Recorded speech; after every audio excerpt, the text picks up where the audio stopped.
going on, everybody? Welcome in to the North End Podcast, episode 60. My name is Zach Graham, your host here in the North End, joined, as always, by my good buddy. It's on record as my best friend. His name is Ian Michaud. We call him E, a.k.a. LaE James, a.k.a. Sebastian Driussi. He's back. A.k.a. Eastradamus. He's back. A.k.a. Pappy O'Daniel, a.k.a. the Fashionista, a.k.a. Chili Willy, a.k.a. Ian Stonkel. E. We're back, baby. How you feeling? Oh, baby, we're back. Like we never left. I'm feeling great.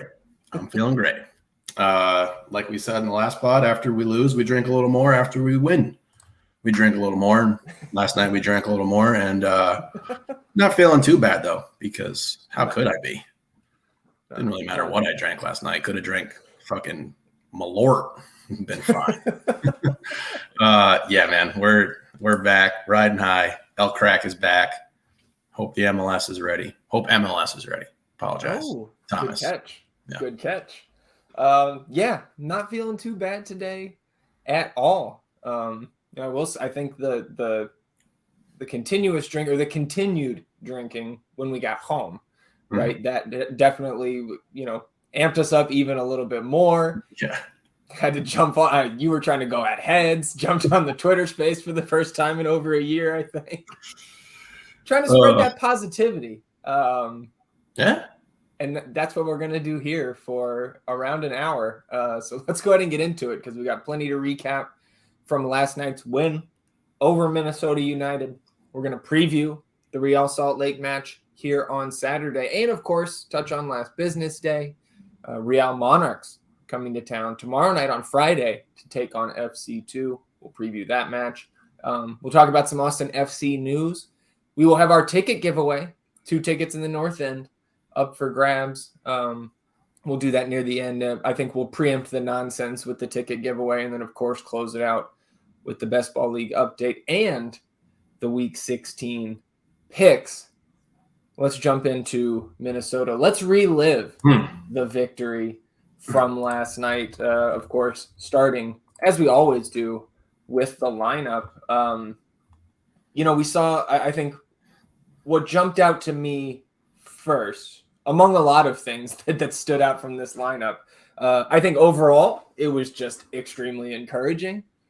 We got our guys back. Diego was in there starting. Mm-hmm. That's what I saw first. And then just above him on the graphic, Driussi in there again. Yeah.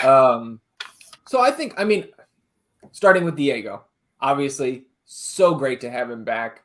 I thought, we can talk about his performance, I guess, as we continue to go here. But 60 minutes for him last night was pretty much, I think, about as good as we envisioned it could have gone last night with his time on the field. Mm-hmm. Obviously, him getting on the score sheet would have been even better, but just to see him getting back into, form where he can start and play 60, you have to imagine as we get towards SKC next weekend, maybe he's getting into that, 90-minute range coming back off this injury. But G starting again, Driussi available off the bench, Rigoni to the bench, got some rest there, it was good. Rado on the bench again. So you see Lima at right center back. You see Alex Ring, another surprise, who I think, I had speculated that it was not as bad as we thought it was going to be. I did not think he was going to play last night. I thought he could have maybe been available on the bench and just not come in. Mm-hmm. But Alex Ring starting again. What were your takeaways on the lineup? Honestly, I was pretty surprised. Definitely surprised with the G. Mm-hmm. I thought for sure he could have used some rest. Mm-hmm. But it looks like the debate over who's the starter is really over at this point. If we're playing him this much consecutively, and we keep saying it, and I'm going to say it again, like Maxey has to start on Saturday, right? You would think. And then obviously the hotter points, the talking points for this lineup are no Rado and Lima. Yeah. And I guess Sophie in there too over Johan. Yep. Third straight start for Sophie, I think. like I said last week, he's looked good. And it's just been a nice addition to have like kind of found him and what he's bringing to the table here in terms of depth. But I mean, with the, the Rado Lima debate, what coach said last night in terms of ramping Rado up. And I guess heat is a factor here. Sure. At least I've seen that. I don't know if that was a direct quote that kind of came from coach and got relayed to me. But, Rado hadn't been playing where he was before he got here. Sure. And he definitely wasn't playing anything relative to playing in Texas, Sure. in late May. So that has to be some sort of a factor. And the precedent for this club going back to every single player we've ever gotten is you are acclimated very slowly into the starting roles. And it's happening with him here. And Kevin Morris, our friend there, really just a spot on stuff. He was talking about Lima being the adjustment from the Chicago game. Yeah. Where we got figured out. And he's saying that by playing Lima in that position, we then push him up a little farther up the right side, which then pushes in whatever winger we have on that side at that point in time. So I see it. Does it have some drawbacks? For sure. But again, these adjustments that people keep asking for, they keep coming. Yeah. So let's see what it was. It worked. But yeah, we can get into it more. Actually, another thing that was really impressive about this win is that, I know that you and I haven't been around MLS too long. Yeah. But did you know that it's possible to lose 6-2? Because when you go out in the field, that could actually happen. I wasn't aware that could happen. So, the guys really putting it on the line last night because apparently you can lose a game 6-2. Yeah. The only part I will go back just about 45 seconds, wing back. Because I don't want Landon to come at us in all caps. No more wingers in the way we're running right now. We've got kind of those central attacking midfielders or attacking mids and the wing backs. So we push those wing backs in a little bit with Lima coming up that right side. So we just try to, No offense, Landon. Yeah, dot our I's, cross our T's. Look, when Landon is juiced up, when he's getting spicy, I try to stay out of the way, man. Yeah. Must have been shaving the beard off or something. Yeah. Let's jump into this match here. We can just kind of get going in the 5th minute. There was a lot, and we'll get to the XG. There was a lot more threat from Minnesota on offense than the final scoreline indicated. Oh, yeah. It kind of starts off right here. Minnesota gets out on the break after an Ethan Finley turnover in the Minnesota half. Mender Garcia finds Joseph Rosales, who bangs it in off the underside of the crossbar, but luckily called back for offside. And that ended up becoming a theme on the night, especially for the Loons. 9th minute, very good progressive pass here from Sophie to Ethan Finley. And then Austin kind of plays it down the right side and end up firing a cross attempt in there. I don't remember if it was Johnny or Lima that fired that cross, but the cross gets blocked out for a corner.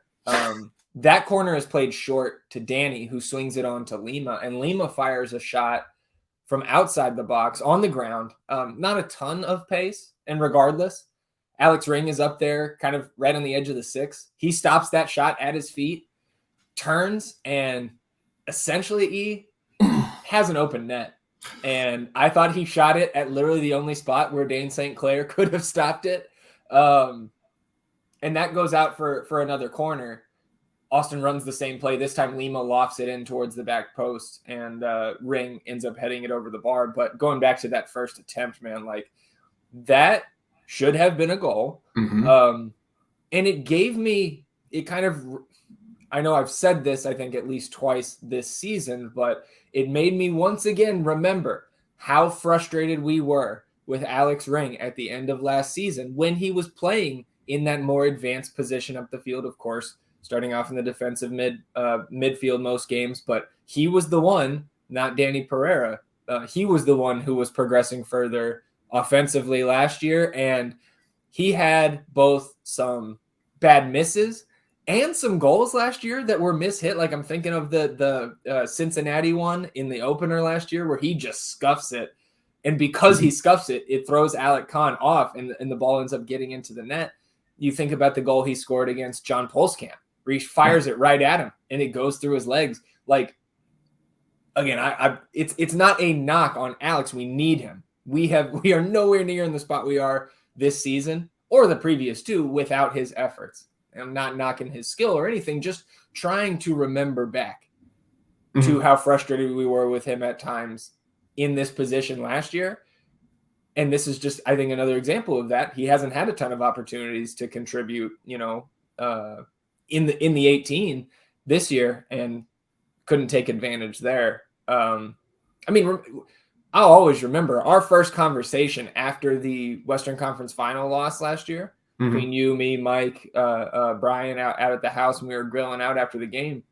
First conversation was, what is the plan to move on from Alex Ring? Not that it was this year, but we know that the guy was aging and the contract was coming up. So again, I just we were sitting there in the stands. I was like, dude, this is why he's not the must play in a position that's going to be, a need that we need to have a threat offensively from. Yeah. So I think long-winded way of saying he should have scored. Frustrated with his finishing, not frustrated with everything else that he was doing on the pitch. Yes. Because like you said, we wouldn't be anywhere near where we are without Alex Ring, of course. as a club in general. Yeah. But should have been a goal. 19th minute, Austin swings it all the way around from right to left. So it starts with Galley. He kind of drops it back to Julio near the half line. And then Julio hits a long ball to Lundqvist over there on the left. He swings it into the box.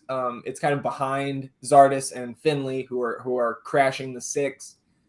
And look, I don't know if he planned it like this, but it ends up bouncing all the way through the box to a crashing John Gallagher on the right, and he bangs it into the back of the net past St. Clair. His 5th goal on the season, another assist for Adam Lundqvist, and a secondary assist to Julio Cascante, who we know is one of the best center backs in the league in terms of offensive, in terms of goal contributions. And so nice to see that continuing there. Johnny continuing to, again, he's technically lined up as a wing back in this formation, but we have seen a ton of the forward type of skills when he was a winger and a striker on past teams and even iterations of Austin teams, right?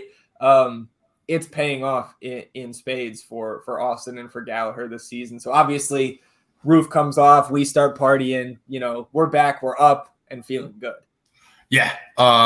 Great strike by Johnny there. To be able to corral that, one touch it, and put it where you want. Beautiful.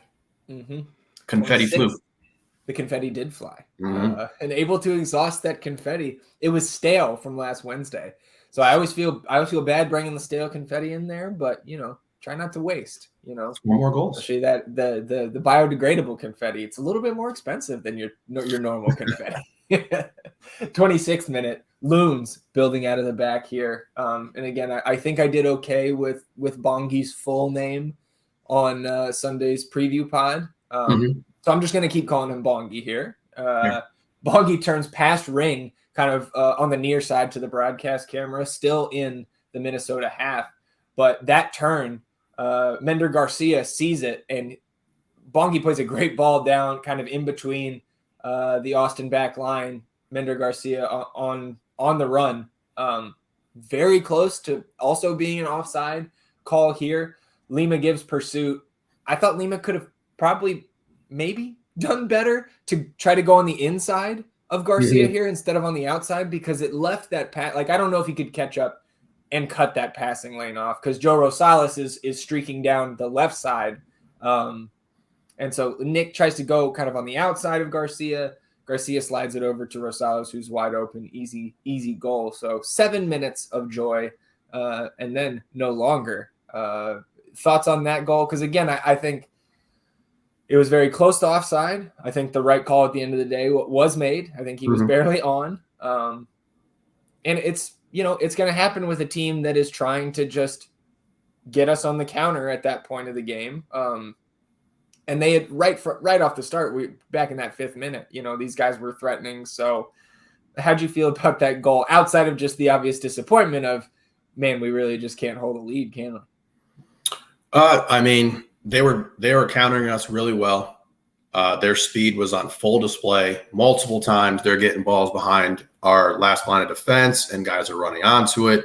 Tough spot for Nicky there. Not sure what you could have done to potentially, avert a goal in that situation. Just more so frustrated with the fact that we scored and then just kind of fell asleep.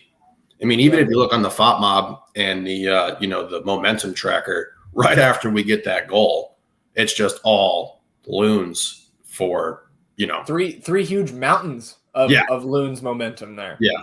So that was really disappointing because it was like, oh yeah, we're about to be rolling. We're getting healthy, and this could have. I mean, even on the Scottish, or is it Scottish broadcast that they do over there? Is it Irish?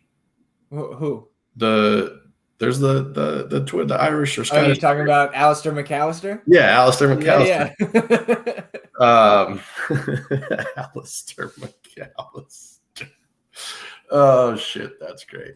Well, I completely forgot what I was going to say when you told me his name there. Shout out Alistair. Yeah. It was just, he said this could be the goal that turns Austin's season around right after Johnny D scores. And it kind of felt like that. Yeah. It's kind of like, oh, yes, like, baby, we're back, because everyone was feeling like, oh, we're about to be back. So it was really frustrating and disappointing for them to give up a goal, a well-deserved goal for the Loons in that situation. And near disaster. Literally the next play, Austin kicks off, Minnesota gets back on the ball, and Kamar Lawrence whips it into Bongi, who's making a run at the near post, and he nearly taps it home. Barely goes wide, but I thought we were very fortunate not to be down 2-1 in the blink of an eye there. 29th minute, good Austin possession here. Team progresses through the middle of the field, which is something we haven't seen a ton of this year. Diego ends up winning a free kick right on the edge of the box, a little bit to the left of center. Man, we waited a long time for 14 to be lining up over these free kicks again. And to Emmy has had some threatening attempts from free kicks, and we know Seba can also be just as dangerous, but Diego's the only one that's actually buried these, and multiple of them, right? And not just for the team, but in the league. We've talked about it multiple times, how fucking good this guy is off free kicks. And so, the shot goes high, but again, just like having that back felt so damn good. Felt great. It just felt really good to see him behind the ball and be like, oh yeah, he could bag this right now. Yep. So I was excited, happy for him. He played well, man.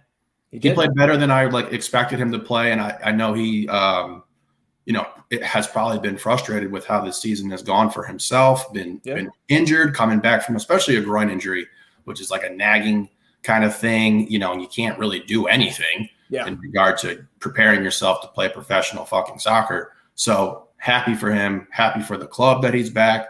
Yeah. And seeing him over the ball. Well, and number 1 on the E-Hate rankings, Michael Boxall, of course, was out there last night. And if you watch the replay when that free kick is won, half a second later, Finley trips Boxall and he falls down and he starts whining to the ref. And I don't know, it just made me feel good. So shout out to Ethan Finley doing the extra work there. Beautiful.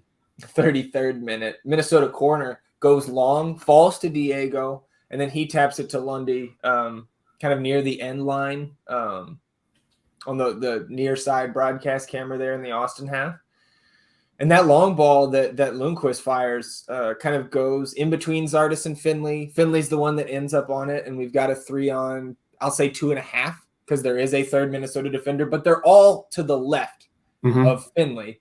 And he ends up firing a shot from 3 yards outside the box, and I don't hate that, except John Gallagher is wide ass open on the right.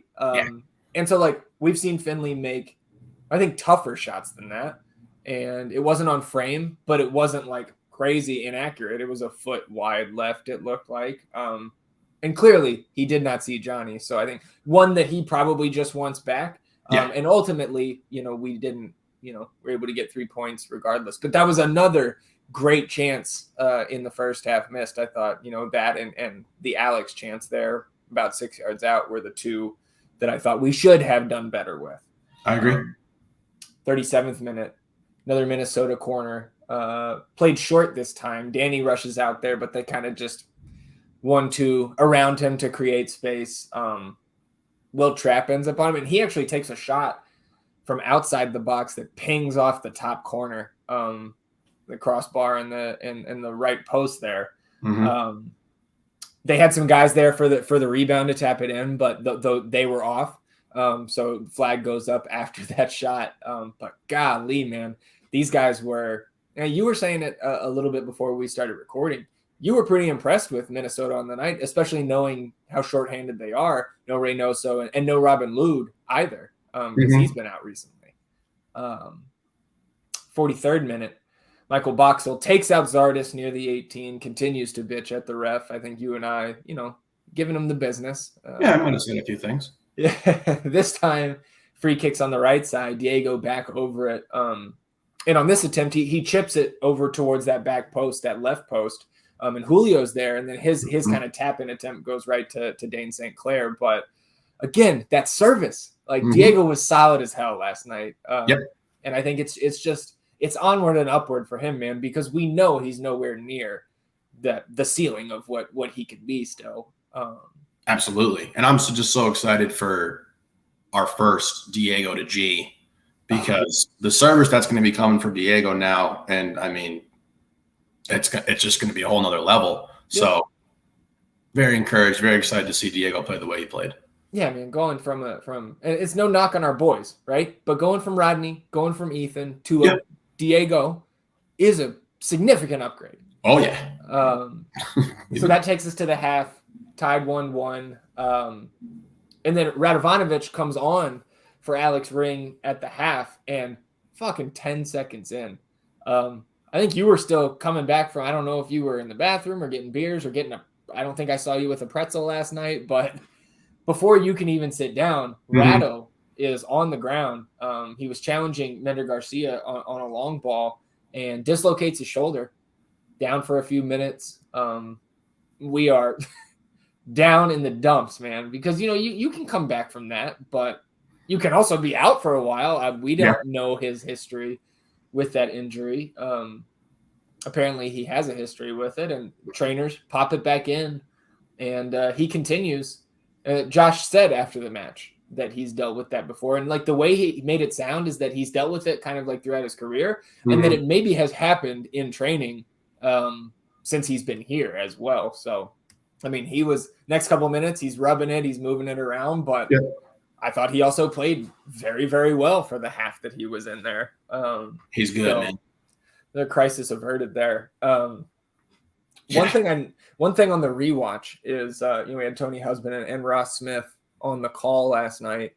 And I imagine that most people who were making comments about Austin being in a back four in the second half last night probably got that idea from these two commentators, because they were certain when Radovanovic came in that they were going to move to a back four, and they didn't. They at no point was it a back four.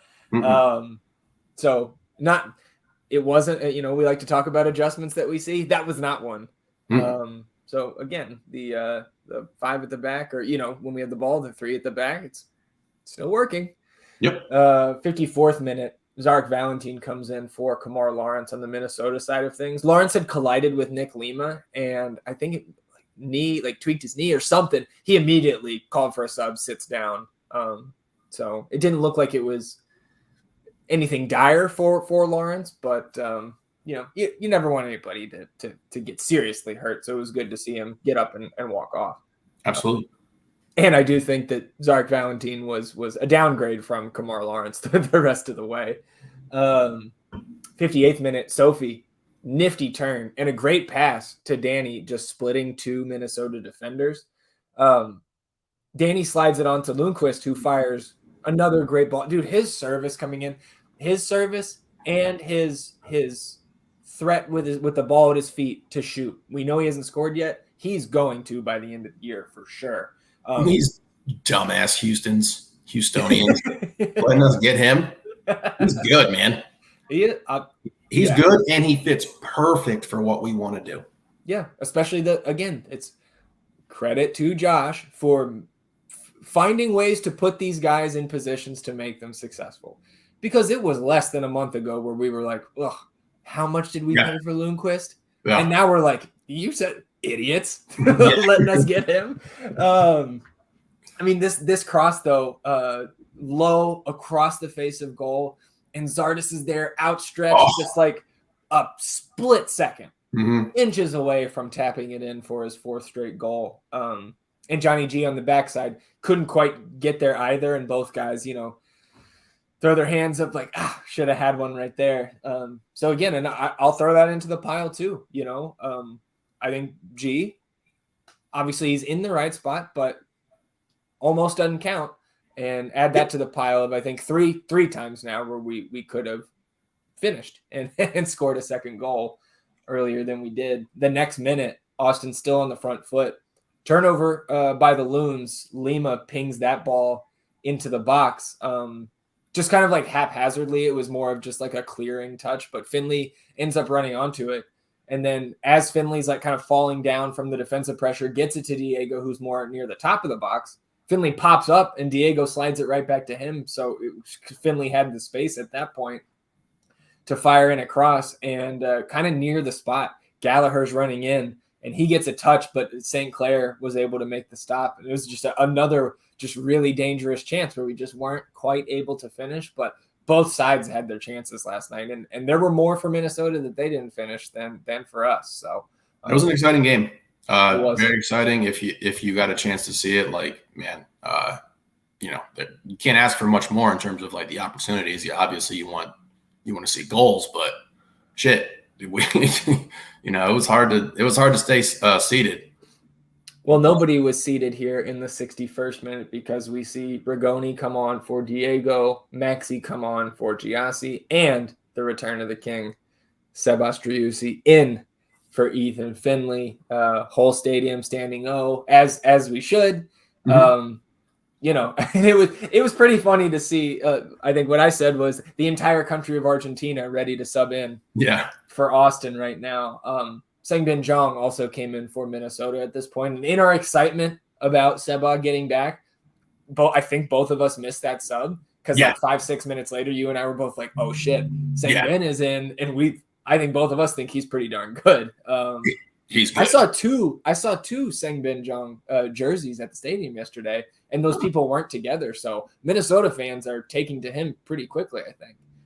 He's good. He's good. Yeah, he's good. 69th minute, Loons win a free kick like 10 yards outside the box, and Hassani Dotson stands over it, and Stuver sets up his wall, just 2-man wall, Danny and Maxi right there. And those 2-man, fucking boneheaded play right here. For whatever reason, they jump apart, and Dotson just shoots right in between them. Yeah. And bangs it off the post, and very, very lucky that if Stuver was irate at the more I watched that replay, the more I was just like this morning, like, what are you guys doing? And I rarely say that because I'm not a professional soccer player, but like I know that was not what they were supposed to do. 77th minute, Kervin Arriaga in for Joe Rosales, the goal scorer, and then Cam Dunbar in for Franco Fragapane. After the subs, Austin working it around to the left side. Lundqvist again puts in a great ball to a dangerous area, but it's kind of in between Maxi and Driussi. But Rigoni runs in and gets a touch on the loose ball, and he gets it to Driussi, who can't quite corral it in the box, and ends up getting cleared out. But again, we're back on the front foot here, and that's kind of where I think the build-up started, the momentum started for what's coming. 78th minute, we do see Johan come in for Sophie Jeffel. So again, Sophie, the contributions, he's building up the fitness. I think the form is coming along with it, and it's a good problem to have, man. It's like, Owen Wolf comes back, where do we put these guys?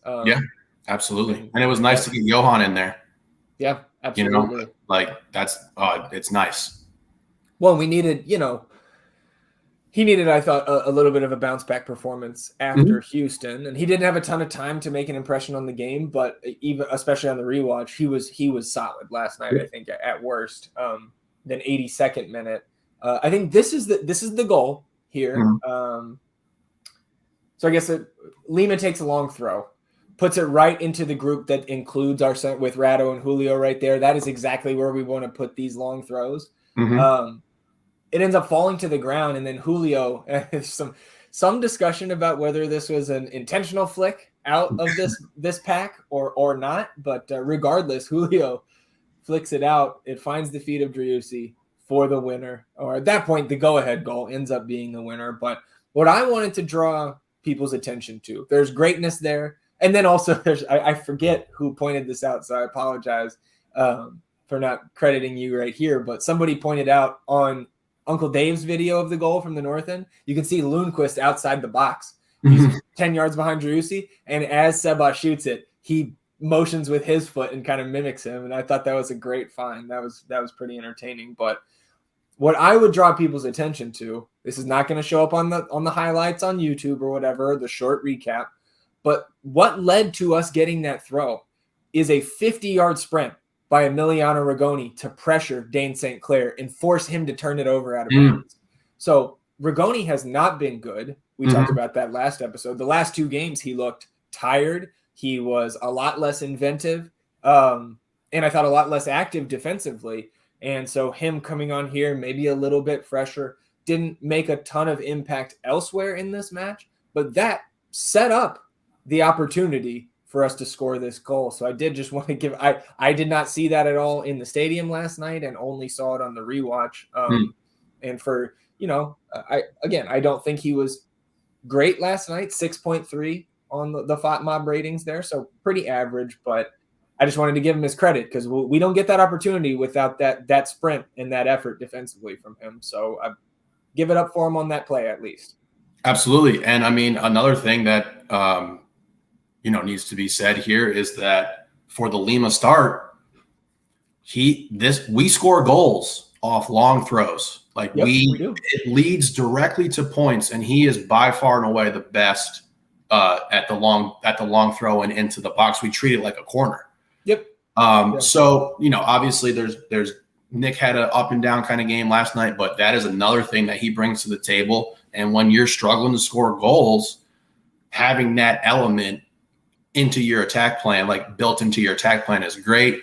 Obviously this ball squeaks out to Seba, and he just fucking does what he does. Cool, calm, and collected, buries it. How many times have we seen somebody not bury that shot? Off, even in this game. Absolutely. His off foot, and he just puts it at, no chance for the keeper there. And it just, like we said, even if we could have, we were begging for however many minutes we could have gotten out of him, last night. Yeah. When we talked about the game before. And we just can't overstate or overlook the Seba factor in general, regardless if he's scoring or not. He gets man marked the whole time. Coach said it. Every time he is on the pitch, they say, "Where's 10? Find 10. Somebody guard 10." And that creates opportunities.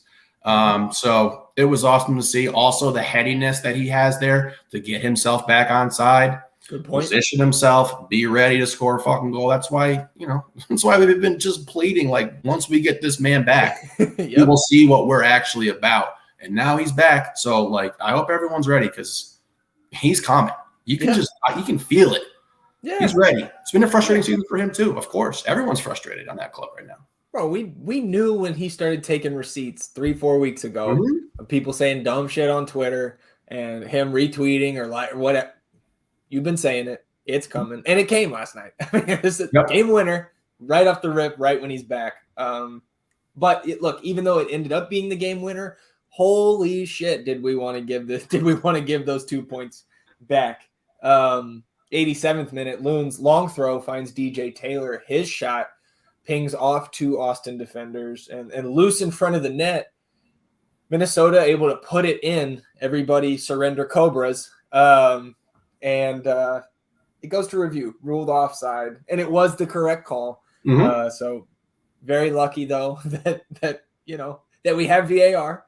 90th minute, Gallagher fouls DJ Taylor, and DJ Taylor, there was contact. He sold it well, but John picks up the ball I think slams it down, gets a yellow card for that reaction. And I think it's only fair. Look, he doesn't have the history with the disciplinary issues in terms of the cautions, right? Yeah. That a guy like Danny has. But and a guy like Alex has. I've complained about both of those guys the last few weeks, getting cards for similar, dissent. Mm-hmm. We can't have it. I understand it. We can't have it because it will come back to bite us at some point. Obviously, less concerned about Johnny accumulating those cards than Alex or Danny, but it just wouldn't be fair for me to just gloss over that. I think 94th minute of stoppage time, I should say. Trap, fantastic touch through the middle to spring Bongi in, one on Stuver. And Stuver, this is where Stuver, I mean, I did a preliminary, so they started all-star voting yesterday, right? I did a preliminary 11, which I want us to do our ballots next week when we have the midweek reprieve from a Wednesday game. I did not have any Austin players, and trying to keep my bias out of it still. After last night, it's hard to not at least consider Brad Stuver and I think John Gallagher at right back. But man, that save, there's a lot of saves coming up here in a short amount of time. But I think that one on Bongi, just one-on-one, was the most impressive one to me. Absolutely. I mean, it was like watching a fucking train wreck in slow motion as he's just barreling down on Stuver. Yeah, I don't think Stuver's going to get the All-Star nod. I don't either. And I think that's more so an indictment on the team in general and our record. But obviously we, as fans of this club, know that this man is an all-star. He was absolutely incredible last night, otherworldly, and willed us to getting out of there with 3 fucking points. And, to see those guys fight in the way they did, we can wrap it up. But, just to see the way they were fighting the way they did was awesome. Yeah, no, I agree. I mean, it's not done, right? This string of Stuver saves, that shot he parried away from Bongi, ensuing corner finds DJ Taylor again. He's alone about 15 yards from goal, fires it kind of straight at Stuver. He parries it away. And Minnesota holds on to it. They work it back around to the left back to Taylor. He crosses it in, and then Radovanovic, with the play so far of his Austin FC career, I would encourage folks to go and look. Rado posted it on his Instagram, the slow-mo goal for camera that's in the back of the goal. And this is a fucking Minnesota goal. The game is tied, and Rado flies in and pokes it with his foot. And you see the reaction from Stuver, who freaked out like, holy shit, you just saved us. And he did, man. He did. So I guess also props to Rado in this defensive stand as well. But then another corner, that ball comes all the way to the left side of the goal, and Stuver with another near point blank save, and that ends up wrapping up the game. But man, that Radovanovic play on especially on replay, super impressive. And my God, man, like, obviously that wraps up the game. We'll kind of get our overall thoughts here, but we're gonna defend our coach here, and how highly we think of him, and the fact that he's not just our coach right now, but he's also working on the general manager, sporting director side of things, in conjunction with Sean Rubio and Anthony Precourt. People always people have for a long time, whether it was when Claudio was here and like, oh, well, he got Driussi, but who else has he signed? Blah, blah, blah. And like, we can have that debate. I think it's fairly even. There's plenty of good points where we've swung and missed on some guys, especially some of the DPs that have come through the club. But man, you motherfuckers better give this front office credit for Alexander Radovanovic in the middle of the season, bringing this man in, and that this contract is being picked up in 30 days when the loan expires. This guy, I mean, man, once he gets that form, the fitness up, the stamina, game in, game out starter. Absolutely. Cannot argue against this man's talent, his toughness.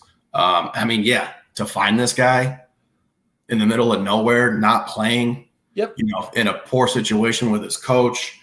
Absolutely. and just overall thoughts on the game. Mm-hmm. Excited because we have so much stuff that we can clean up and get better at too. Yeah. And like we still won this game versus a hungry team that was coming in and they really tested us. And, we've been in these games before where we've been on the other side and felt like we've had plenty of chances to win. And, you just don't win the game.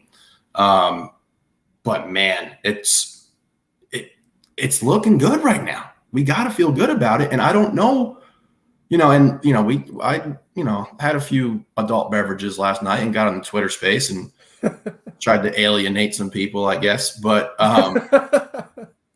what do you have to complain about right now? I don't understand what we're complaining about. We're in the midst of a brutal stretch of games here, and we're at the tail end of it now, and we have survived. We have maintained and weathered the storm of these absurd injuries that kept coming our way.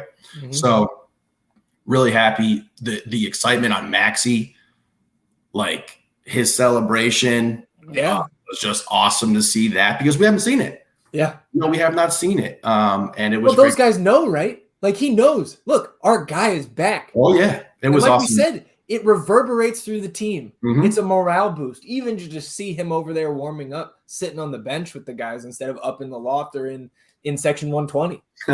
Like as cool as that is, it's a lot fucking cooler when he's on the pitch. Yeah.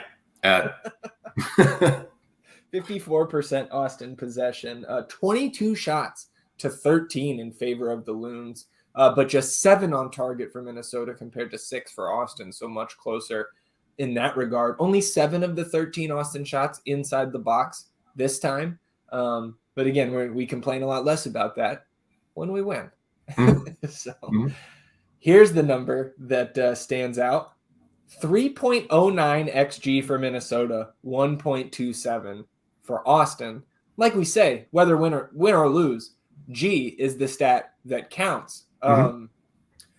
But I guess I think I do find it a little bit entertaining when some folks are like, well, look at the XG. We should have lost this game. But those folks also, when we're losing, don't want to give us credit when we have better XG in a game that we don't come through on. So, again, it could be a sticky stat. We know that. But it did illustrate how dangerous Minnesota was and some of the deficiencies of a back line that is still being patched together. And maybe if that's a step too far to say it's being patched together, at least just tired legs here for those guys on defense. Also, game script. Yeah, for sure. We scored in the 82nd. Yeah. Here comes the full-on assault from the other team. Sure. They got nothing to lose at this point. Yeah, so they're gonna sell out. That has to be taken into account too. And yeah, again, man, like Saba's back. Diego looks good. Yep. What do we? Now we're getting. What is it going to be? 30 minutes out of Rigoni now. He can go full tilt. With those guys back. So great win. Happy for everyone in attendance last night to see that dub at home, especially with, we'll get into the ticket prices thing a little bit here. So it would have been a shit storm if we lost that game. Yeah. But like we said, we wanted at least 4 points out of these last 2 games here. Well, excuse me, 3 games. The Tangerine team got the better of us versus our backups. Yeah. Some backups. Yeah, some backups. So yeah, job not finished, like Kobe said. We got to go out here on Saturday on a real short turnaround and get this job done. Get 6 points. We'll be feeling fucking good, baby. Driussi, man of the match. Would you vote for him or Stuver? I think I said it last night. Happy that Seba won it. Mm-hmm. Think Stuver probably deserved it.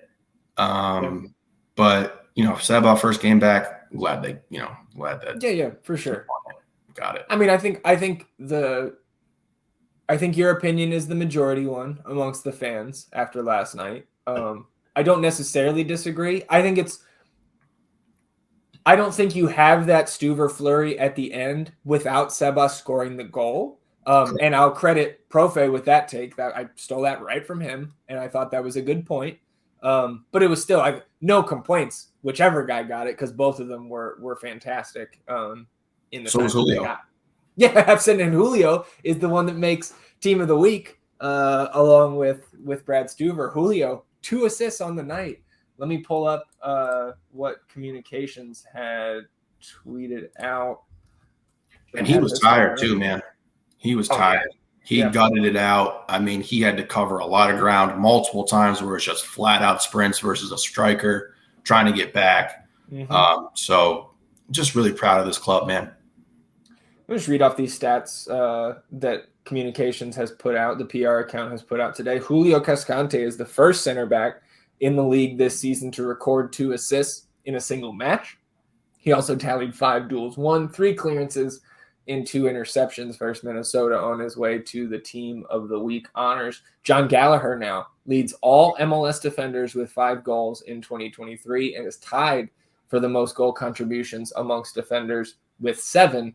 And Sebastian Driussi has scored 10 goals in his last 11 Austin FC home appearances across all competitions. Of those 10, 7 were either game winners or equalizers. Funny what happens when your best players play. Wow. So that was the 8th game in 25 days for Austin FC. Of course, Saturday will mark the end of this ridiculously congested piece of schedule that this team has made its way through, managed its way through. 9 points for Austin FC in the last 4 MLS matches.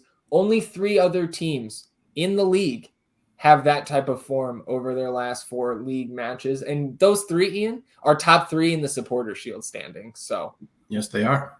Pretty good fucking company right there. I guess I have 2 other things to say before we move on to RSL. Good thing we didn't fire the fucking trainers. Because guess what? Alex Ring was ready to fucking go. Radovanovic, pop his shoulder out, no problem. Got you, baby. Props to those folks. Okay? Facts.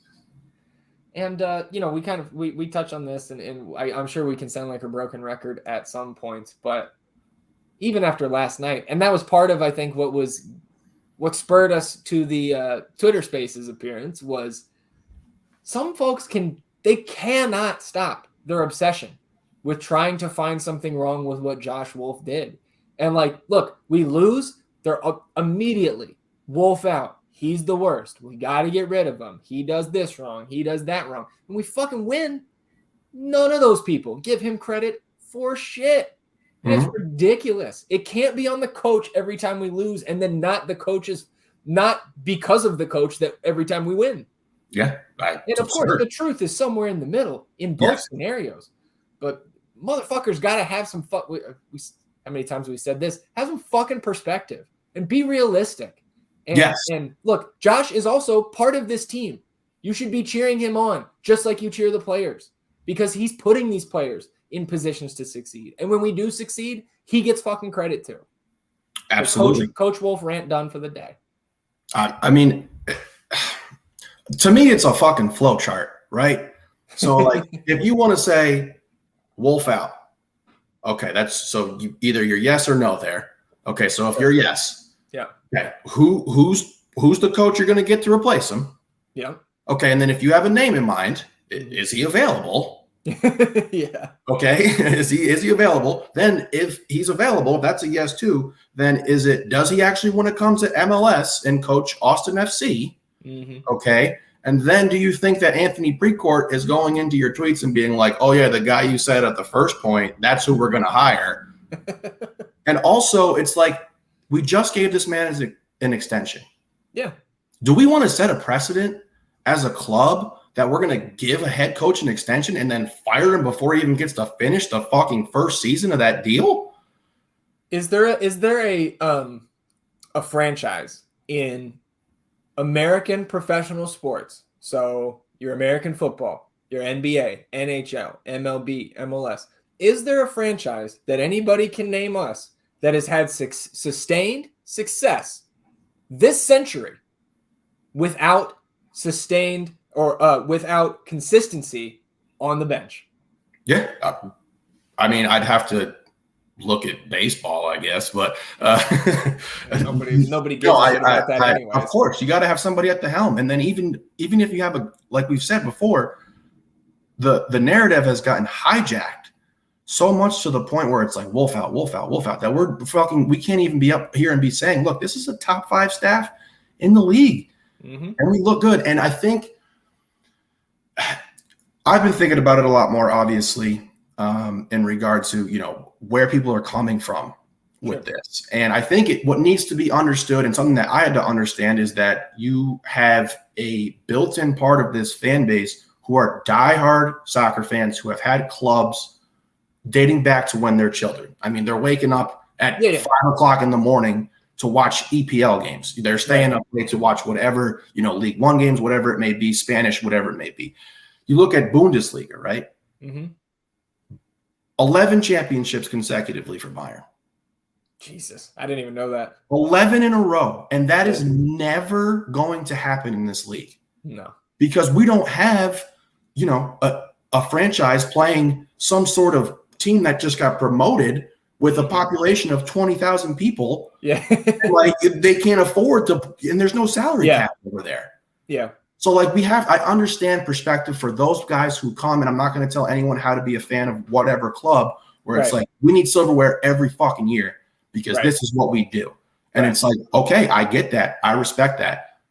You can't have that mindset with this team. MLS is not set up to have a dynasty like you're looking at with all these other teams, like, PSGs, your Madrids, your Barcelonas. Like, they're always at the top of the table because they have billions of dollars to spend. Yeah. So a little perspective there, and I'm trying to understand that as well, and to know, like, a lot of these people are coming from, my team wins every year. Right. And it's just not going to be the case here. Right. And you can be a lot happier, building something like special where it's like, we're going to have to scrape, claw, bite, do whatever you got to do to go get this thing. Yeah. And like we said, we're on the right trajectory to put ourselves in a position to potentially play for some silverware at the end. And we still got some cups coming up. Yeah. Leagues Cup, 50 days away from right now. So, we've got some time. And again, the good thing about Leagues Cup is you can do pretty much whatever you want. If you want to take Leagues Cup off for a year and literally get a month off for your guys, you can do that. There's no league games during Leagues Cup. So, I don't think that's what we're going to do. I think we're going to very much go after it. We have a good draw here still in the group stage. But we'll talk Leagues Cup. 50 days away, obviously. We will be all about Leagues Cup for a month there in July and August. Let's talk RSL. That's coming up here on Saturday. Of course, we've already seen them once this year, but just going back through the history of these two clubs, August 14th, 21, 1-0 road loss, Bobby Wood goal, I think kisses his newborn after the goal, and then the Julio red card. God, it was a frustrating game. October 2nd of that year, 2-1 home win. That was a Cecilio brace, and that second goal set up by what I have called multiple times the pass of 2021 from Driussi to Diego over the top there. Last season, saw these guys 3 times, twice in the regular season, May 14th. 2-1 road loss. Ring opens the scoring with a sneaky goal there on the left side. Then Danny red card, Chang goal, and Brody with the 88th minute winner. That was a letdown for sure. But then 4 months later, September, 3-0 home win. Musa Jite, hat trick. Ian, not present. Tough one there. I will always remember FaceTiming you after that third goal, though. We had a great time watching that game. Yeah, calling in from New York there. Yeah.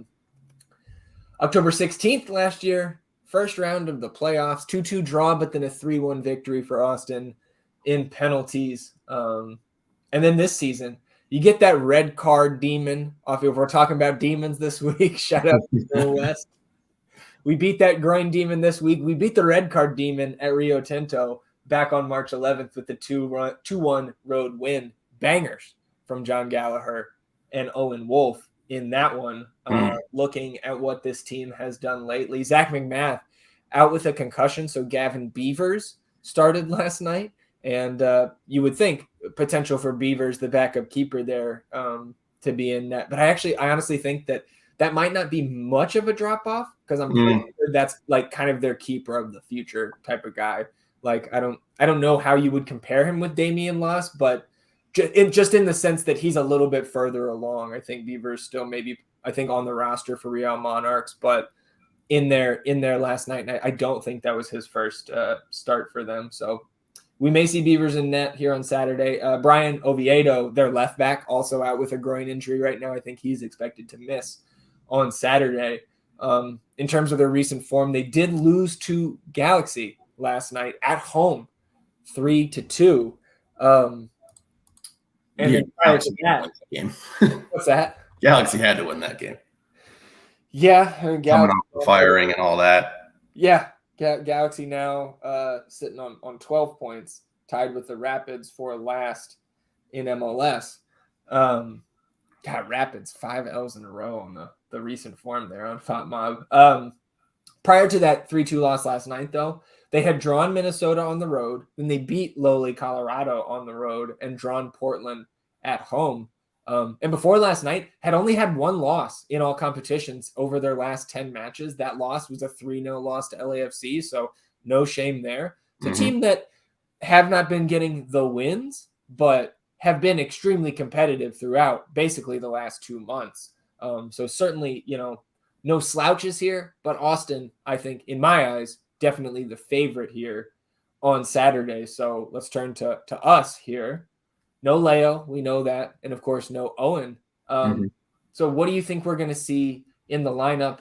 Obviously, we're going to probably see some rotation here. I guess starting up top. Is this the time that we see Maxi finally get back in the 11? Because, it was a 60-30 split. Yep. And if Jossie can go, I got no issue with it. Especially if you get Diego out there. Like we said, we want to see more Diego Zardes work together, things like that. But what do you think? What do you think we see with the lineup starting with up top? This is a tough one. Looking at 24 hours rest, barely any time here. Yeah. Logic tells me that it should be Urruti, that it should be Maxi, but I've said that the past 2 or 3 games, and I'm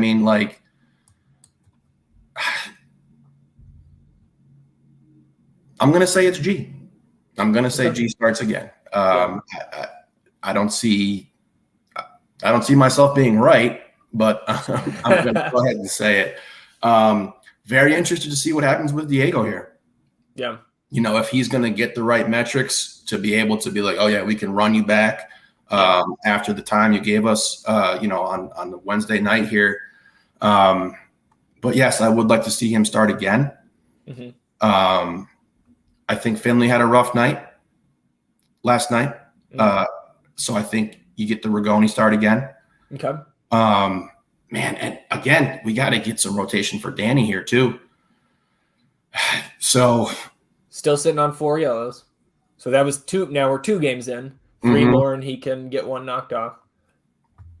But I think he's going to start. I think you have to start him. He's just too important to our club to not start him. So I think you're going to see him with Johan in the back. I do think Rado starts here. I think that given the tightness, the closeness, proximity of these games, you got to get more rotation in that back line. Julio, you got to go, buddy. We only got a limited amount of center backs we can roll out here. Yeah. Man, that's tough. I think it's all those guys. It's going to come down to what you said, right? It's the high performance staff, the metrics that they have. I think as long as guys like Zardes and Diego and Danny, like basically all the guys you said, all those center backs, as long as they pass those tests where it's like, hey, you can give at least 60 tonight, I think we see most of the same guys. And I thought maybe I was going to be able to kind of reverse jinx by saying, hey, it seems like now Jossie has just kind of locked down the starting spot as long as he passes all of those tests. So maybe that would get us a Maxi start in there. But, man, again, we've been wanting the 60-30 split. And as long as those guys are fresh and working and happy, happy for each other, they understand and accept their roles, whether it's a role over the long term or a role for that particular match, then we're golden, man. That's the chemistry coming back. Absolutely. Not going to sit here and say that there wasn't things going on at the beginning of the season. For sure. It was not good. And like I said, that excitement from Maxi last night was fantastic to see. Yep. I'm hesitant to say if we start Rado on the left that we're going to start Ring on the right. Because as I talked about early in the episode, a large part of what we're doing now, particularly after what happened in that Chicago Fire match, is to get Nicky on that right side and have him pushed up the field offensively to have another attacker in space. Now, was that part of an adjustment that we were making because we were lacking having 10 out there and needed to get the firepower up the field? Maybe. I will say this, 10's ready to roll. They're players who are like, hurt, kind of coming back from injury, are not nearly as impactful for him as Seba is. So push him in there when we can, and let's go get another fucking win.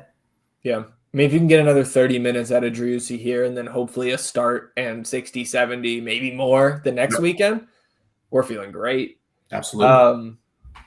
And last thing here, Josh talking about the center back injuries. He's, confirmed Rado dislocated his shoulder. He's had that previously. He said Alex from Houston, it was merely soreness. Said he's a machine. He's right. Yep. He said tonight we were expecting him to come out. They said around minute 60, so a little earlier than they had planned. But he also said we're trying to keep him available for the next game as well. So that's also part of the thought process here. Finishing up this stretch is maybe some of those substitution decisions, if we had a week, maybe don't happen or happen later. But yeah, I'm thinking about what's coming as well. Quick bits of news here. Shout out Owen, man. Fucking Lobito still doing his fucking thing down there in U20 World Cup US into the knockout rounds. He gets his 4th consecutive start, even with some of those guys coming over from Europe now that their seasons are over. Not surprised if some of those guys step in and get the start over Owen in one of these knockout matches to come. But I think it might be a little odd if he doesn't get the start next match after how well he's been playing through these first 4. Team hasn't been scored on yet in this tournament, so we'll see. But congrats again to Owen on his continued success out there, and we can't wait to have him back. You love to see it, man. And honestly, confidence booster for him as well. Yeah. Come back, have that experience, know that you can compete, play, like you love it. So super happy for him. Can't wait to get him back. Cannot wait because we can whatever. Yeah, we'll talk about it when he's back.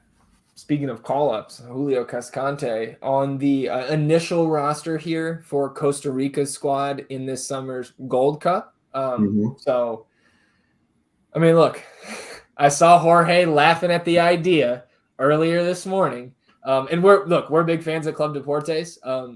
I wish I could speak more Spanish than I do so I could listen to more of their content, but I've taken as much as I can. And, fun to just poke a little fun at Jorge when he's wrong about Julio Cascante. Because literally this morning he was laughing at the notion that Julio could be called up. And now Julio is called up. So congrats to Julio. Well-deserved. We'll be cheering for you unless you're going up against the Americans because that's our team. 50 days until Leagues Cup. We mentioned that already. And then let's talk real quick. I don't want to rush this. Ticket prices caused a big stir, as they should, with what we saw in our emails, in our SeatGeek accounts this week. Austin FC seems to be hiking prices. It seemed like the average is 14%. That seems to be the most prominent number. I know elsewhere, in certain sections, there were lower numbers in terms of a percent increase. But man, I mean, I guess I'll toss it to you first, because you and I were discussing this on the way to the stadium last night. I was not so quick to be publicly, visibly frustrated, typing out the angry tweets and this and that, but I don't think it's a good look. What are your thoughts on the ticket prices and the ensuing, I guess the reaction from the fan base towards the front office and the team here? I think the reaction is totally fair. I can't comment on anyone else's monetary situation. I know that tickets cost a lot of money. I know that going to the game, getting food for your family or beers for not your children can get expensive. So anyone who's upset about it, I feel you. I got, I totally get it. From the club's perspective and understanding, having the wait list that we have, presents an opportunity to kind of be like, we have a product here that's worth more than what it is right now. Yeah. Obviously, it's upset Mooch. It's woken him up. He hasn't been feeling too good lately. So, oh, is he sick? I don't know what's going on. He just hasn't been eating a lot, been puking. So, but whatever. Must be a Houston fan. He's been boss grunions all over the place. So I understand it from, it's still a business at the end of the day, Yeah. So I understand it from that perspective, and it being in the midst of a very difficult season that has actually, there's been a lot of disappointment, particularly at home at the Q. Yeah. It's just a hard spot to be in, and it's a tough look. I know we're not, going to give up on anything and, obviously renew our tickets. And I can totally understand if some people aren't going to do that. But I do know that there's a shitload of people waiting who are excited to grab your tickets. And I guess that's just kind of how it all works. Yeah. Hopefully, hopefully the money, ultimately, if the money is going to players that make the club better, then I can't be mad at the club. Sure. Yeah. And I mean, if they can still sell all the tickets, then it's just like, as frustrating as it is, as shitty as it is, on the surface, it is what it is, I guess. Right. Like, but yeah, definitely not happy about it. And I think it's just, it comes at a bad time. Where we've had a lot of games. So I think some people, especially on these Wednesday games, whether it's cup or it's, league against Minnesota, it can be tough to get to those midweek matches. So we've seen the prices drop there. We've seen the prices drop on the weekend matches too, during a little downturn. And that, I think that's fair. I don't think that's a indictment of our fan base in any sort of negative way, that prices get cheaper when the team is not playing well. Mm-hmm. And from a season ticket holder perspective, I think if it had gone up because I think it was like 2 or 3% last year, it was not like, I think last year I said to you, I was like, man, our tickets, I thought they were going to go up by more. Mm-hmm. And so I don't know if this is them just like trying to overcorrect the other way, but when I cannot sell my tickets for 60% of the face value, it doesn't feel like great time. It doesn't feel like it is not great timing to hit us with nearly a 15% price hike. But I think another point that we were talking about on the way to the stadium yesterday was, you win a couple games and those prices probably shoot right back up to where they were last year, especially with school out now. We're getting into the summer months. All the games are fucking Saturday. Wednesday games, there's no school the next day. Maybe your kid's got summer camp or whatever, but like, this is like kind of the meat of the season when everybody is more free during the summer months to go out there to Q2 and check out the game. And it's a shitty situation for the fans for sure. Like, I agree with you, we can't speak on anybody's financial situation. And we're going to, we will begrudgingly pay our increased prices because we don't want to let go of the tickets. But yeah, it's not great. And I hope that the club can take some of that feedback that they've gotten over the last 24 hours, the reaction, the backlash, and internalize that and bring that increase down next year. Don't have high hopes for that, but it would be great to see a response. I am interested to see if prices like go down ever. And the thing about it that becomes a little bit more frustrating is there is a model to make things really affordable at a stadium for people. Atlanta does it. Falcons in particular. Yeah, shout out Arthur Blank. Blank has and they've made it super profitable. Yep. So there's a blueprint for it, and I hope that the club can at least look at things like that, because obviously at the end of the day we have no control over. I mean, I guess people could stop going to the games, but look, that's really just not going to happen unless we start sucking. Yeah. And for like a sustained period. Yes. Like if we are at a Houston level of swamp. Yeah. Territory. Chicago. Not top 4 for 10 years. Yes. So tough. Congrats to the Galaxy fans though. Yeah. So there was some great article that came out. I don't know if it was the Onion And it was like, flying out, Galaxy fans can now blame players and coaches for Yeah, I saw that too. Yeah, that was great. Let's see, a little bit of it. Just two things I want to touch on MLS news-wise. As we were recording here 14 minutes ago, Tommy Scoops reporting Inter Miami have parted ways with head coach Phil Neville. So another coach on the outs there. So that'll be a developing situation to watch for those of us so inclined to pay attention to the other 28 teams in this fantastic league of ours. And then, secondly, you kind of mentioned it earlier, that Orange team gave up 6 goals last night at the hands of the Vancouver Whitecaps. And shout out to Logan in the LDR Slack. Elite boys, elite content in there. Logan and LDR pointed out, oh, Houston, looks like their Twitter admin forgot to tweet the final score last night. So if anybody wants to go and remind them that they forgot to let us know what the final score was, I'm pretty sure that's part of the job description over there. Let us know. We want to retweet you. We want to, Yeah. But just be kind, y'all. Be really kind. They had a really great 3 days. They did. The franchise just was super high for 3 days. I cannot wait for them to come to Q2. Wait for them to come. Yes. Oh, I cannot wait. We only got to wait like 3 weeks too. I love it. Fucking dunked. Yes.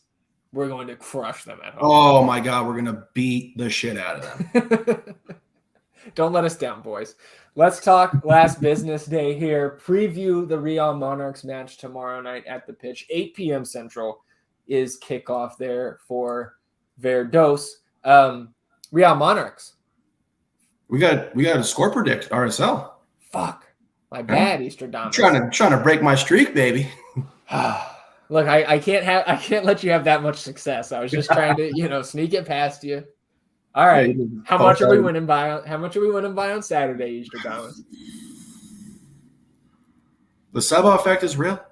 Yeah, it's going to be real. I think we're going to win this game 3-1. 3-1? Yeah. Okay. I'm going to go. It's tough, man. I'm juiced up after last night, but I don't, I know Brad's been pointing out that we haven't scored more than 2 goals in 28 matches or whatever. And it's fair.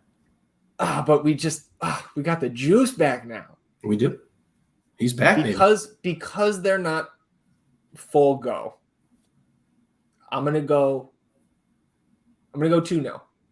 2-0 Austin. It's late. Yeah, clean sheet for Stuver. Continuing his fantastic run of form here. I don't have a ton of respect for RSL, as I've said multiple times. But Jefferson Savarino, Ruiz, Krylock is back and getting starting time. So this team is not the worst. Yeah, it's just a team we should beat. Yep. So I guess I'm not surprised if they sneak one past us, but I think we get it done 2-0 here. So okay. And regardless, 3 points, and we'll be feeling real good. Facts. We'll see where we stack up in the standings there. All right. After the false start, last business day, Real Monarchs was founded in 2014. They played in USL until Next Pro's first season last year in 2022. They won the regular season, so I don't think they have a supporter shield in USL, but they were regular season champs in 2017, and then they won the cup final in 2019. Their head coach right now is Jameson Olave. He played at Deportivo Cali for 7 years, 97 appearances there. I believe that is where Johan Valencia came to us from in the Colombian League, if I'm not mistaken. Then he had 177 MLS appearances with 14 goals, 3 years with RSL, 2 with Red Bulls, and then 2 more to finish his career with RSL. He went from RSL to coaching Real Monarchs as the assistant in 2017 and 18, the interim from 18 to 19, and then head coach from 2019 to where we are today. Real Monarchs currently boasting a gigantic roster, 45 players listed right now. And interesting the way I feel like I remember somebody telling me that Liga MX teams, they do all the numbers The lower numbers are the first team players, and then all the way through their academy, you got people wearing 183 and shit like that.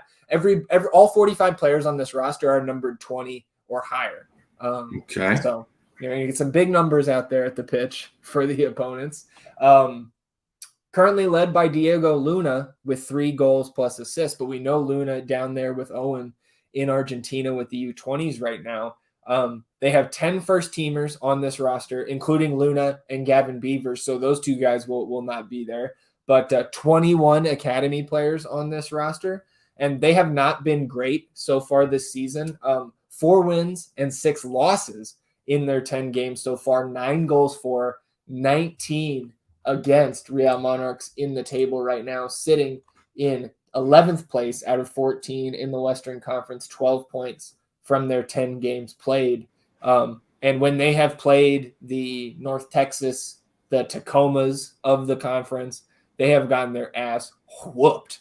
Mm-hmm. So I think, and I don't, I guess kind of bringing us into the conversation here now, I don't know if we're up in that upper echelon in the West. We may be tier 1B because Austin FC 2, 356 straight minutes without a goal, 3 straight losses, coming back down to earth after the hot start. I still very much believe in this team and their ability to finish the season with some success, a playoff run, all those types of things. But here at home with a lesser team coming in, similar to the first team, this is a game I think you need to get a result from.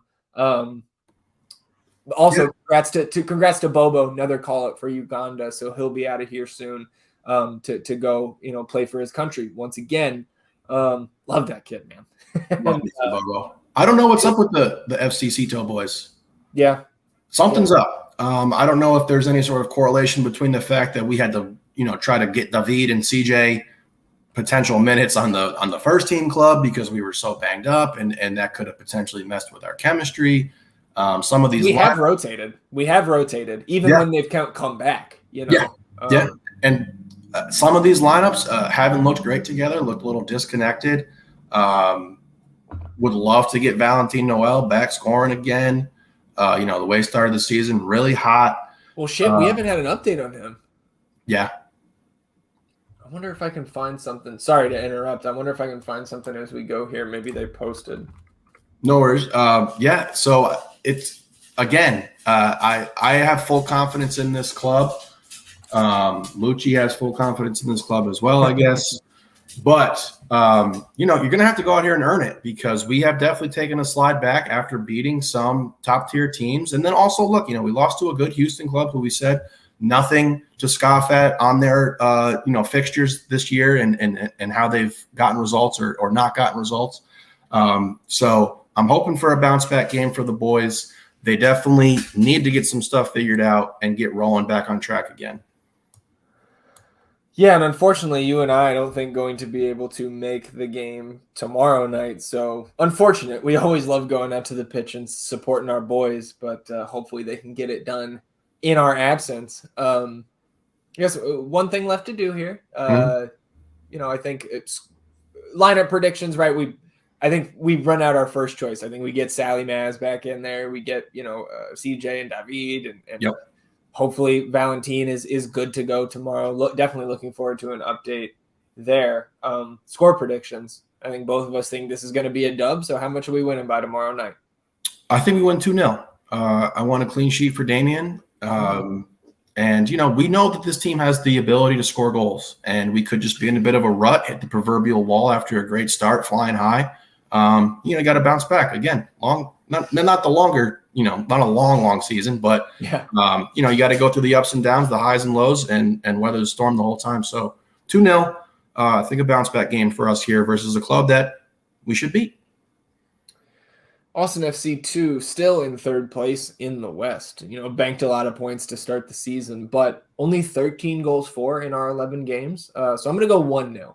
Okay. Get it done. But it's tough for me to say this team's going to score multiple times. We've seen it before. It's been a while, though. So, let's get back on the right track here tomorrow night, boys. We are pulling for you, as always. Let's get into, before the nonsense, Let's do the ticket giveaway. Let's see who's coming to join our friends in the North End on Saturday against RSL. We'll bring up the little screen share here. We've got the wheel of names. Appreciate everybody who contributed, took part, made their guess. New followers, welcome. Glad you're here. We had nearly 80 people have an entry for this. 20 correct guesses. Maybe hearing you on the pod, Easterdamus say 2-1. They also went 2-1. So we've got all 20 names here on the wheel. And as we have with previous ticket giveaways, we're going to draw the winner, and then we're going to draw an alternate. And, this will come out here probably around 6:30 on Thursday. We're going to give the winner. We're going to DM them right after we finish recording. Give you till 5 p.m. Central on Friday to accept those tickets, or else we're going to move on to our alternate here. So let's see who wins the tickets, Ian. We've got some. Tex Thompson. Greg is in there, baby. He's in there again. And I think Jose Gomez was the one who won earlier this season. So we could potentially have some repeat winners here. Yeah. And the homie Vanilla Mexican. Yep. Saw him on there. Let's go, baby. Yeah, we've got some familiar names here. So let's spin it. See who's going to the North End on Saturday. Nice little sound effects there. Ivan T94. Ivan. Ivan. Congrats, Ivan. We will send you a DM here shortly, and hopefully you can still make the match and make use of those tickets. Let's take him off the wheel and spin real quick for an alternate, just in case Ivan cannot make it. As our boy Marcos Anaya was on there as well. I love Verde por Vida. I love Marcos. Will be our alternate. So just checking in on Verde por Vida. That's Ann. So Ann, if Ivan cannot make it, we will certainly reach out to you. Appreciate everybody once again who participated in that. And we will have at least one more ticket giveaway this season, and probably some Austin FC2 giveaways in there as well as we go throughout the summer. Let's close it out with our nonsense. Just indulge us here a little bit. Talk best ball. We weren't done with the weekend's games when we recorded on Sunday evening. So we'll jump back to week 15, which saw Moon Tower take it down 52 points. Fucking penalty tower soccer, bro. Fucking Gazdag, Mukhtar. Gazdag has 7 goals. 6 of them are fucking penalties. Foul merchants. They got to get Bassey. When we get to the transfer window, force Bassey onto their team. Yes, you get Bassey no matter what, you bastards. Tied between us and We Are Austin TV on 40 points. And then Texas Ring of Fire, tough week 27 for RB. I mean, they're picking up, the Leo injury. He's got 2 LAFC players there in CCL. Rubio's been injured. Brenner not going to play again. So yeah, tough week. Been there, brother. Been there. Then week 16 here in the midweek. Good guys. Take it down. 51 points for the North End behind 13 from Ryan Gauld, destroying the Houston Dynamo. 11 from Kai Wagner. 10 from Ricky Puig, our boy, our first round pick. MVP. Finally contributing. Second place, We Are Austin TV, 48 points. So not able to make up a ton of ground on those guys in second, but we'll take the win for sure. They had 17 from Lucas Elarayan and 11 from Thiago Almada, 46 points for Moon Tower. Carlos Heel with 15, the only player on their team in double digits. He scored, I think, in the first minute of the game and the last minute of the game there. Wow. So Carlos Heel sandwich for the Revolution. And then Texas Ring of Fire, 36 points. Again, just still struggling with those injuries. Joe Paulo was suspended on top of all of those other guys I mentioned. We know Martin Paz has been out for Dallas. So I know RB was tweeting at me a couple days ago saying, when is the transfer? Like, when can we revamp our teams here? Soon enough, my friend. July is right. Yeah. We'll move it up. We already gave him one. That's true. He owes us. That's true. He drafted Reynoso. All right, let's talk betting picks here. not terrible this week in the midweek picks, but I did drag us down because I think 2 of your 3 picks hit there. You hit Austin minus 105, Toronto plus 105 didn't quite come through. They took a draw. But then the hammer, the 2 units on Philly minus 170, that comes through. And then on my side, Dallas plus 240. They ended up with a draw as well. So we'll take that. Perfect bet style. Seattle not only didn't come through with the win, but lose at home to San Jose, shorthanded San Jose.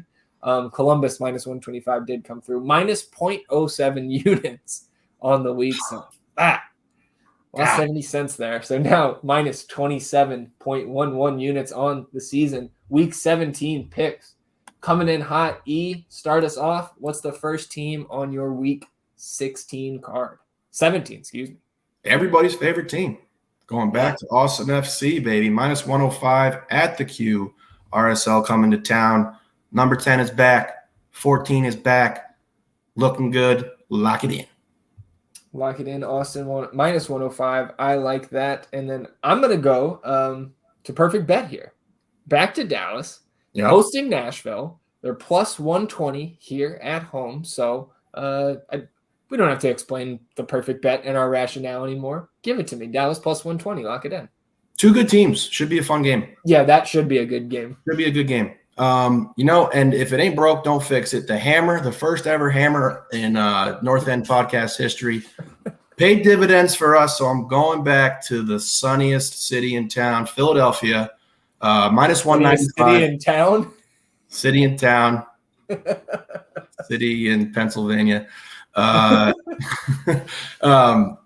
a CF Montreal team, obviously we know the talent discrepancy here. So we're going to go ahead and throw 2 more units on those Philly boys to get the hammer in there at minus 195.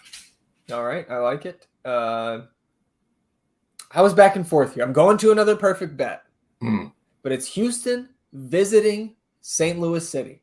Okay. You can get Houston for the win at plus 310, but you can go win or draw for Houston minus 110. And I think that's what I'm going to do, because if Houston gets anything out of this match, so do we.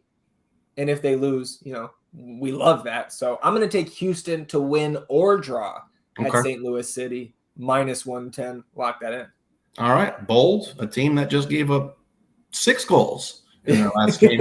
Hey, they got another red card, which, by the way, that's 4 for them this year, most in the league. Undisciplined. I wonder if their fans are all over their coach. They probably are, because they're idiots. If they existed. Furious. I've been touting them all year. The fighting Roonies, baby. I love them on the road here at plus 180, going to Miami. Obviously, Miami just fired their coach. New coach bounce, though. What's that? I said new coach bounce. Yeah, it appears to be a very real thing. That's not great. Yeah, but still, I think the fighting Roonies can overcome that. Plus 180. I took 2 favorites with my first 2 picks, and then go ahead and take a bit of a dog here. Lock it in. Fighting Runes. All right. I'm gonna get 2 here to close this out. I'm gonna take a big dog here. I don't think everything is kumbaya in the Toronto locker room all of a sudden just because they got 4 points from these 2 matches. But the talent is back on the field. And so I'm going to go to Toronto, visiting the Loons, short week for both teams. But I think just the talent discrepancy here, who knows if Kamar Lawrence is going to be back for Minnesota. Not that Kamar Lawrence is make or break for those guys, but Robin Lod is still out. Reynoso probably still a ways away. So Toronto plus 310 here on the road. I'm going to lock that in, and I'm going to close it out with Vancouver. Coming off the 6-pack on Wednesday, hosting SKC, who's been a little bit better lately, but Johnny Russell was out this midweek game, so I don't know his status. But again, SKC struggling this year. Vancouver generating a lot of offense, not just last night. They're up there in terms of chances created in XG. So Vancouver at home minus 115. That'll round out the week 17 betting picks. So E's got Austin minus 105 at home against RSL. Philadelphia minus 195 against Montreal, the 2-unit hammer. And then DC plus 180, fighting Roonies on the road at Inter Miami. I've got Dallas at home plus 120 against Nashville. Houston to win or draw on the road against St. Louis, -110. Toronto to win at Minnesota, +310. And Vancouver at home against SKC, -115. Those are the Week 17 betting picks. And that will round out episode 60. Over 90 minutes here on episode 60 of the North End Pod. I don't know, man. It's shocker. It's more fun when we win. Oh, yeah. A blast this week. And so hopefully we keep that going on Saturday. Anything else for you before we get out of here? Oh, just can't wait to be there Saturday. Yep. Looking forward to it. And can't wait to see all of our friends there and new friends there in the North End with Yvonne, the ticket winner. So congrats to him. And congrats to you if you made it through 90 minutes of us two idiots talking about soccer and all kinds of other nonsense here. If you've got 5 seconds to rate, review, and subscribe to the podcast, wherever you get your podcast, we would greatly appreciate it. And if you're watching on the YouTube channel, hit that subscribe button and the notification bell to know when a live stream pops up or a new episode goes live. And of course, on this video, like the episode, hit the thumbs up. Help us battle the YouTube algorithm overlords. Okay, atone for your sins. Wash yourselves clean in the waters of the North End. We will be back on Sunday, recapping Austin FC's matchup against Real Salt Lake, recapping Austin FC 2's outing against Real Monarchs. And, we won't be previewing anything because we don't have a match midweek next week. So maybe a little bit more room for nonsense and room to not talk for 90 minutes on every single episode twice a week. A little reprieve for everybody there. But once again, thank you for tuning in. We appreciate all the love. We appreciate you being here and going along on this 2023 ride with us. And we'll see you guys at Q2 on Saturday evening. Enjoy the rest of your week. And until Saturday, he's E, I'm Zach. Vamos Austin FC, everybody. Goodbye.